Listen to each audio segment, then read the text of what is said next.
오늘의 말씀의 제목은 추수는 구원이다는 말씀입니다. 마태복음 9장 35절에서부터 38절까지의 말씀입니다. 예수님의 사역은 가르치고 전파하고 고치는 것으로 요약할 수가 있습니다. 예수님께서는 이 세상에 오셔서 가르치셨고 말씀을 전파하셨고 병자를 고치셨다는 거죠. 그것은 달리 말하면 교사의 직도 하셨고 전도사의 직도 하셨고 예수님은 의사의 역할도 했다는 겁니다. 그 사역의 대상은 많고요. 그 예수님의 시간은 넉넉하지 않았다는 거죠. 그들에게는 영적인 지도자가 부족해서 이들이 마치 목자 없는 양과 같은 상태를 보여주고 있었다는 겁니다. 예수님께서는 그들을 불쌍하게 여기시고 제자들을 불러서 말씀을 하셨습니다. 이 상황을 타개할 방법은 뭐냐고 하면은 바로 기도였다는 거죠. 그리고 상황에 대한 적절한 비유를 추수라고 표현을 하면서 오늘 우리에게 말씀을 줍니다. 추수하는 주인은 바로 하나님이라는 거죠. 참 포도나무에 농부신 하나님은 추수할 일꾼들을 찾고 계신다는 겁니다. 그 일꾼들은 그리스도의 제자로 부름을 받은 우리 사람들입니다. 일꾼들을 보내주시는 것은 바로 주인이 하실 일이라는 것이죠. 하나님께서는 어떤 사람은 사도로, 또 어떤 사람은 선지자로, 그리고 어떤 사람은 복음을 전하는 자로, 또 목사와 교사로 삼으시고 성도들을 불러 봉사하는 일을 하게 하셨다는 거지요. 이 모든 일이 그리스도의 몸을 세우는 일이라는 것입니다. 추수는 주인이 주도하시는 최상의 길이고요. 여기에 참여한 사람은 그리스도를 따라 그 영광에 참여하는 기쁨을 누린다는 것입니다. 저희들도 시골에서 자랐기 때문에 농사 짓는 것을 누구보다도 잘 알고 있습니다. 이 농경사회에서 마지막 추수하는 기쁨보다 더 큰 기쁨이 없는 거예요. 농부는 1년 내내 힘들게 고생하면서 그 가을의 결실을 위해서 노력을 했는데 그 추수하는 기쁨이라는 건 말할 수가 없는 거죠. 빚은 어디 농경사회뿐이겠습니까? 거두고 쌓아두면은요, 세상에 사는 보람을 느낀다는 사람들로 인해서 추수는 삶의 보람을 상징하는 용어가 되었다는 거죠. 추수를 하러 나가는 일꾼은 하루 종일 힘들게 일해도요, 피곤함을 모른다는 겁니다. 1년의 풍요로움을 생각하면 즐거움이 넘치고 기쁨이 넘친다는 거죠. 그리고 그 거둔 곡식을 내 곡간에다가 가득 채워 놓으면요, 그것만 바라보도 기쁘다는 거예요. 잔치와 나눔으로 넉넉한 여유가 찾아든다는 거죠. 그때 때문에 옛날에 속담에 뭐라고 합니까? 곡간에서 인심이 난다. 그런 말 들어봤을 겁니다. 못 살고 부족한 없는 곳은 쳐다보면은 아픔이 있지만은 풍성한 결실이 있는 내 곡간만 바라봐도 기쁨으로 인해서 자연적으로 사람들이 인심이 풍요로워진다는 것이죠. 이렇게나 좋은 일이 어찌 성경에 없을 수가 있겠습니까? 농부가 추수하는 기쁨으로 살아가듯이 우리 그리스도인도요, 추수할 일꾼으로 살아가야 한다. 오늘 그렇게 말씀에 나옵니다. 예수 그리스도의 복음이 무르익어 구원의 결실을 거두는 것이 바로 영적인 추수라는 거죠. 이 추수의 기쁨은 완전하고 영원한 풍요로 이어지는 하늘의 일이라는 것입니다. 오늘 말씀 가운데 보니까 갈릴리 전도 사역을 행하시던 주님께서 제자들에게 뭐라고 말씀합니까? 37절과 38절의 말씀을 보니까 추수할 것은 많되 일꾼이 적으니 그러므로 추수하는 주인에게 청하여 추수할 일꾼들을 보내주소서 하라. 그렇게 말씀합니다. 추수의 열매가 가득 열린 구원의 때가 이르렀다고 그렇게 말씀합니다. 여기에서요, 추수라고 하는 것은 구원을 가리키고요, 주임이라고 하는 것은 하나님을 가리키고, 일꾼이라고 하는 것은 그리스도의 일을 수행할 전도자를 가리킨다는 겁니다. 오늘 본문 35절을 보면은 이 땅에 오신 그리스도가 하신 일을 축약한 기록이 나와 있습니다. 35절 말씀이 뭡니까? 예수께서 모든 도시와 마을에 두루 다니사 그들의 회당에서 가르치시며 천국 복음을 전파하시며 모든 병과 모든 약한 것을 고치시니라. 그렇게 말씀합니다. 예수님께서는 가르치고 전파하고 고치셨다는 거죠. 교육과 전도와 치유 사역을 수행하신 것이라는 겁니다. 예수 그리스도를 따라 사는 이 우리 그리스도인은요, 이 삶은 이 세 가지 안에 다 들어있다는 거예요. 그래야 추수하는 인생이 되고 추수할 일꾼으로서의 자격을 얻게 된다는 겁니다. 우리도 모두 주님을 따라 가르치기에 최선을 다해야 합니다. 가르침의 결실이 추수로 남게 되는 것은 우리 인생의 보람이 된다는 것이죠. 여러분, 교육자, 선생님이 아니라도요, 여러분 염려할 필요가 없습니다. 교회에서 교육봉사를 위해서 준비하면 그 소정의 또 과정을 마치고 우리가 교사의 직을 감당할 수가 있다는 것이죠. 아무리 노력해도 가르치기 어렵다고 탄식하는 사람도 있습니다. 그렇다면은 이 가르치는 사람들을 도와주고 배우는 사람들에게 사랑해주는 일만 해도 된다는 거예요. 하나님의 말씀을 읽고 배우는데 더 적극적이어야 된다는 것입니다. 가르치는 이들이 말씀을 읽고 교육의 자리에 서듯이 가르치지 못하는 사람도요, 말씀을 읽고 그 말씀을 따라 봉사와 도움의 자리에 서야 된다는 겁니다. 가르치는 사람과 배우는 사람, 그리고 그 곁에서 도움을 주는 사람들이 서로 협력해서 추수에 이르는 기쁨을 함께 누리는 데는 방법을 알아가시기를 바랍니다. 병과 약한 것을 고치신 사역을 우리가 먼저 한번 살펴봐야 될 것 같습니다. 우리는 예수님처럼 병자를 낫게 할 수 있는 능력을 가지지를 못했습니다. 의사나 상담자처럼 치료할 능력도 자격도 갖추지 못했다는 거죠. 어느 대학병원에 가보니까요, 대학병원 입구에 크게 표를 적어놨는데 뭐라고 적어놨느냐고 보니까요, 하나님이 고치시고 우리는 봉사한다, 그렇게 적어놨더라고요. 얼마나 합당한 말입니까?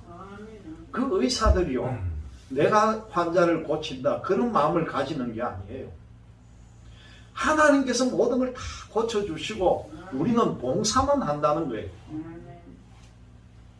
우리는 주님께서 치유해 주심을 믿고 봉사의 자리에 겸허한 마음으로 서야 합니다. 아픔이 있는 사람들 곁에 나가서 주님의 이름으로 기도하면서 사랑을 베푸는 것이 바로 우리가 해야 할 일이라는 것이죠. 예전에 어느 교장 선생님이 한 이야기가 생각이 납니다. 이 교장 선생님이 정년퇴직을 이제 한 두 해 정도 남겨놓고 갑자기 호스피스 병동에 가가지고 봉사를 해야 되겠다는 거예요. 이제 정년을 한 2해쯤 놔두고 자기 자신이 평생 교단에서 아이들을 가르치고 교단에 섰지만은 그 마음속에 허전함이 있었다는 거죠. 내가 그리스도인의 보람이 무엇인가를 한번 생각해 보면은 늘 부족한 인생을 산 것 같이 느껴졌기 때문에 내가 마지막 봉사할 수 있는 길을 찾아야 되겠다 생각했던 것이 호스피스 병동에서 봉사하는 거라고 생각했다는 겁니다. 여러분, 호스피스 병동이 어떤 곳입니까? 인생의 마지막을 사는 사람들이 그 임종 과정을, 그 사람들의 과정을 도와주는 일을 하는 것이 바로 호스피스 봉사입니다. 여러분, 이 죽음을 앞둔 사람들은요, 여러 단계를 거칩니다. 그 단계를 보면은요, 죽음을 앞둔 사람은 처음에는 분노를 느끼고요, 그 다음에는 타협을 하게 되어 있고, 그리고는 이어서 수용하고, 그리고 마지막에 포기를 하고 낙심하는 그런 과정이 죽음을 앞둔 단계를 다 가지고 있다는 것이요. 이 사람들이 생각하는 것은 나는 지금까지 이렇게 열심히 살고 노력했는데 왜 내가 이런 병에 걸려서 죽게 되었는가 하는 분노가 먼저 생긴다는 거예요. 그리고는 하나님께 이제 타협을 합니다. 하나님, 제가 1년, 2년, 3년만 더 살면은 내가 더 하나님 일을 할게요 하면서 하나님과 타협을 하는 거예요. 그리고 그 후에 찾아오는 안 된다고 하는 절망감을 안고 포기를 하는 그런 단계까지 겪어야 합니다. 이 절망감을 안고 누워있는 사람들의 마지막 시간이 흐르는 자리가 바로 호스피스 병동입니다. 이 교장 선생님은 난생 처음으로 그분들을 씻겨주고 주물러주고 위로해주고 그 사람들의 말을 들어주는 일로 봉사를 했습니다. 그런데요, 어느 날 어떤 행여병자가 그 죽음을 앞두고 있었는데 그때 자원봉사하는 의사 선생님이 치료를 하고 그 교장 선생님과 같이 그 행여병자를 씻어주었다는 거예요. 그 행여병자니까 얼마나 몰골이라든가 모든 것이 정말 힘들었겠습니까? 그 몸에서 썩은 냄새가 진동을 해가지고 이 교장 선생님과 의사가요, 코를 막고 밖으로 나갔다는 거예요. 도저히 감당을 못 해가지고. 그래서 교장 선생님이 손을 씻고 나니까 그 옆에 자기보다 훨씬 젊은 그 의사 선생님이 조용히 기도를 하고 있더니만은 그 기도를 마치고 나와가지고 교장 선생님에게, 교장 선생님, 우리가 다시 한번 들어가야 되겠습니다. 그 환자에게서 악취가 나지만은 하나님께서 우리 영혼을 살피실 때에 그때는 얼마나 더 썩은 냄새가 진동하겠습니까? 우리가 들어가서 한 번 더 보살펴야 되겠습니다. 그보다 훨씬 덜한 불쌍한 사람을 보지 못한다면 안 될 것 같습니다. 그런 말을 하는 거예요. 그 말에 감동을 받고 이 교장 선생님과 젊은 의사가 다시 들어가서 치료하고 목욕을 마칠 때까지 그 지독한 냄새를 잊어버렸다는 것입니다. 가르치는 것과요, 봉사하는 것은 추수 일꾼이 해야 할 중요한 일입니다. 농부는 추수할 것을 생각하면서 씨를 뿌리고 물을 주고 김을 메고 정성을 들여 가꿉니다. 그리스도인을 잘 가꾸는 것은 가르치는 일이라는 거예요. 그리고 곡식을 거두는 봉사를 통해서 추수의 손길이 우리에게 임한다는 겁니다. 우리 인생이 다 지내고 자신의 삶을 하나님 앞에서 거두는 사람들을 위한 봉사가 바로 추수하는 일이라는 거죠. 교육과 봉사는 추수를 위해서 없어서는 안 될 필수 과정이라는 사실입니다. 추수를 위한 첫 번째 일은 여러분 씨를 뿌리는 것이죠. 정성껏 심는 것이 추수의 시작이 된다는 거죠. 뿌리지 않는 농부가 어떻게 추수의 기쁨을 맛보겠습니까? 그리스도의 밭에 심고 뿌리는 이 작업이 다른 것이 아니라 바로 전도라는 겁니다. 전도라고 하는 것은 구원의 기쁜 소식을 널리 전하는 소식이죠. 그러나 이 널리 전파한다는 것이 얼마나 어려운 일인지 여러분들은 다 체험해 봤을 것입니다. 구원의 소식이 쉽게 전달되지 않는 것은 사명의 중대성과 관계가 있다는 것입니다. 창조는 하나님의 말씀 한마디로 다 되었습니다. 우리 인간에게도요, 그렇게 세상에 왔다는 겁니다. 그러나 한 인간을 구원하는 것이 얼마나 어려운 일인지 하나님의 아들 예수 그리스도께서요, 십자가에 달리시기까지 힘들고 중요한 일이었다는 겁니다. 하나님께서 위대한 능력을 모두 사용하실 만큼 그 구원은 어렵고 귀중한 일입니다. 여러분, 예수님께서 이 세상에 온 것은요, 정말 우리가 상상하지도 못할 일이었습니다. 하나님께서 우리를 구원하시기 위해서 그 독생자 아들 예수를 죽이기까지 우리를 사랑하셨다는 것을 기억한다면 우리가 어떻게 그렇게 쉽게 신앙생활을 할 수가 있겠느냐는 거죠. 인간은 그 귀한 구원의 복음을 듣고서도 움직이려고 하지 않습니다. 여러분, 믿지 않는 사람들은요, 우리가 간절하게 전해도 귀에 들어오질 않는 거예요.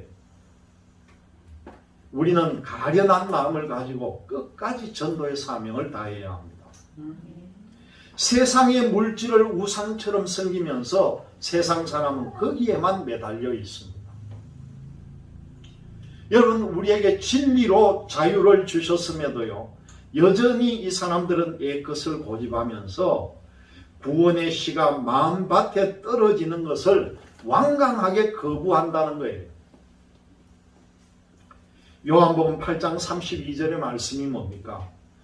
진리를 알지니 진리가 너희를 자유하게 한다는 거예요. 여러분, 진리가 뭡니까? 이 신앙생활을 오래 하지 않았던 여러분들도 이 시간 잘 한번 생겨 들어보세요. 여러분, 진리가 뭐예요? 여기에 진리가 우리를 자유케 한다는데 이 진리가 무엇이냐는 거예요. 우리가 알아야 할 진리는 하나님이 살아계신다는 것과 하나님께서 독생자 예수님을 이 땅에 보내셨다는 것과 예수님께서 나의 죄를 위해서 십자가에 죽으셨다는 것을 아는 게 바로 진리라는 거예요. 아멘. 바로 진리는 예수님입니다. 아멘. 복잡하게 생각하지 마세요. 진리는 예수님입니다. 예수님을 알기 때문에 우리는 자유를 얻었다는 거예요. 새로운 것에 대한 실험이 있었습니다. 얼마나 이 세상은요, 변하는 것에 대해서 정말 닫혀 있는지 실험이 있었는데, 그 어떤 실험이냐고 보니까요, 남태평양 아주 따뜻한 곳에 한 섬의 해변가에 고운 모래가 있는 그 옆에 원숭이 떼들이 서식을 하는데, 그 나무에서 열매가 모래로 바닷가의 모래밭에 열매가 떨어지는 거예요. 그런데 그 열매를 먹으려면은 이 원숭이들이 손으로 그 열매를 잡고 열매에 묻은 모래를 일일이 제거를 해야만이 그 열매를 먹을 수가 있다는 겁니다. 그래서 사람들이 이 원숭이들에게 뭘 보여줬나 하면은 그 원숭이들 앞에 어떤 영상을 비춰줬는데, 그릇에 물을 담궈 놓고 그 열매가 모래에 묻은 열매를 물에다가 씻어서 먹는 영상을 비춰줬다는 거예요. 그 원숭이들 앞에. 그랬더니만은요, 그 영상을 가만 들여다보고 있던 원숭이 중에 한 마리가 나오더니만은 영상을 따라 하더라는 거예요. 열매를 주워가지고 모래를 털려고 하지 않고 물에다가 넣었다가 건져내고 먹었는데, 가만 보니까 그것은 그 중에 제일 젊은 암컷 이 원숭이가 먼저 그 행동을 하더라는 거예요. 그 다음 가만 보니까 또 다른 원숭이가 그 모양을 보여주는데, 보니까 젊은 수컷 원숭이가 그 암컷 원숭이가 하는 것을 따라서 하더라는 거예요. 그리고 상당한 시간이 흐른 뒤에, 시간이 제법 흐른 뒤에 누가 그 모습을 따라 했는가 보니까 늙은 어미 원숭이가 세 번째로 그 모양을 보고 그 행동을 하더라는 겁니다. 그런데요, 끝까지 거부하고 그 모양을 따라 안 하는 원숭이가 누구였겠습니까? 늙은 수컷 원숭이는 죽어도 따라 안 하더라는 거예요. 얼마나 고지식함. 사람이 꼭 그와 같을 수는 없습니다. 진정한 그리스도인은 노인도 꿈을 꾸고요, 젊은이 못지않은 비전을 보이기도 합니다. 노소의 차이가 없듯이 남녀 간의 구원을 받아들이는 복음 수용에는 차이가 있을 수가 없다는 거예요. 하나님 나라에 들어갈 추수의 일꾼이 되어야 할 이 급박한 처지에 있으면서 복음을 거부하고 세상의 권위와 자존심에 매여 있으면 안 된다는 메시지를 우리에게 주는 것입니다. 그리스도께서 세상에 오셔서 천국 복음을 전파하셨습니다. 남녀노소를 막론하고 추수할 일꾼으로 삼기 위해서 우리를 불러주셨다는 것이죠. 친히 복음의 씨를 뿌리시는 주님께서 우리가 추수 일꾼으로 오기를 바라고 계십니다. 논밭을 갈고 과수원을 경영하는 이 주인들은요, 그 추수의 과정까지 얼마나 힘이 드는지 잘 알고 있다는 것이요. 추수의 기쁨을 생각하지 않는다면 어렵게 씨를 뿌리고 그 무더위나 병충해와 싸울 일이 고통스럽다는 건 알고 있다는 겁니다. 복음의 씨앗을 뿌리는 것은 즐거운 일이 아니라는 것이요. 그것은 고통과 눈물을 동반하고 있습니다. 시편 126편 5절의 말씀입니다. 눈물을 흘리며 씨를 뿌리는 자는 기쁨으로 거두리로다. 울며 씨를 뿌리러 나가는 자는 반드시 기쁨으로 그 곡식단을 가지고 돌아오리로다. 시편 126편 5절은 그렇게 말씀합니다. 씨 뿌림은 바로 눈물이라는 거예요. 그토록 애를 쓰고 정성을 기울여 심은 씨앗도요, 삭을 틔우지 못한 채 사라질 때도 얼마나 많은지 모릅니다.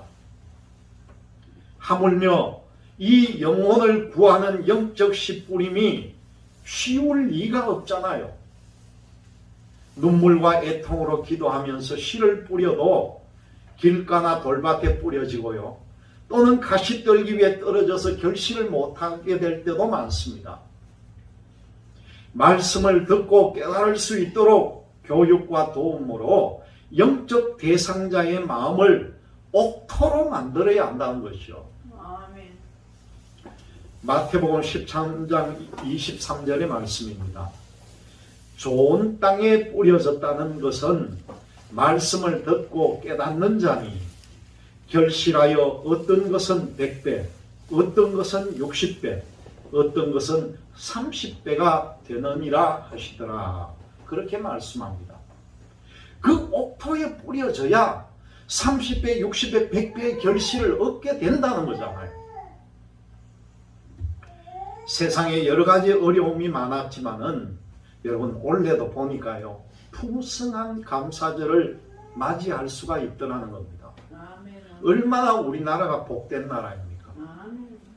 올해 벼농사도 보니까 풍년인 것 같아요. 아멘. 큰 태풍 피해도 없었고 해마다 우리에게 이런 축복을 하나님은 내려주십니다. 이 추수를 위하여 농부들은요, 작년 추수 직후부터 벌써 씨앗을 준비합니다. 이미 그때부터 올해 추수를 위한 준비가 시작이 되었다는 거죠. 이어서 봄빛을 받으면서 모종을 정석껏 심었고 또 작은 생명에서 이삭이 났고요. 그 비바람을 견뎌내고 알곡이 무르익어서 오늘 추수하게 되었다는 사실입니다. 풍성한 추수의 은혜에 감사하면서 쉬지 않고 또 내년의 추수를 우리는 예비를 해야 합니다. 아울러 이 추수감사절은 영적 구원을 위해서 새로운 준비를 시작하는 날입니다. 오늘이 마치는 날이 아니에요. 이제 시작하는 날입니다. 추수는 구원이라고 했습니다. 오랫동안 기도했지만은 아직 결실하지 못한 이웃의 구원을 위해서 눈물을 거두고 다시 새로운 씨앗을 준비해야 되는 때가 바로 이때입니다. 하나님께서는 씨앗 속에 놀라운 생명력을 불어넣으셨습니다. 여러분, 복음에는 능력이 있어서 구원에 이르는 생명으로 자라게 된다는 것이죠. 성령님의 인도하심으로 구원의 씨를 뿌리는 추수가 다시 시작되는 오늘이 바로 추수감사주일입니다. 내년 추수감사절에는요, 새로 결실한 추수 일꾼과 함께 풍성한 천국잔치가 열리게 되리라는 다짐하고 나가는 여러분들이 되시기를 주님의 이름으로 기원드립니다. 나가는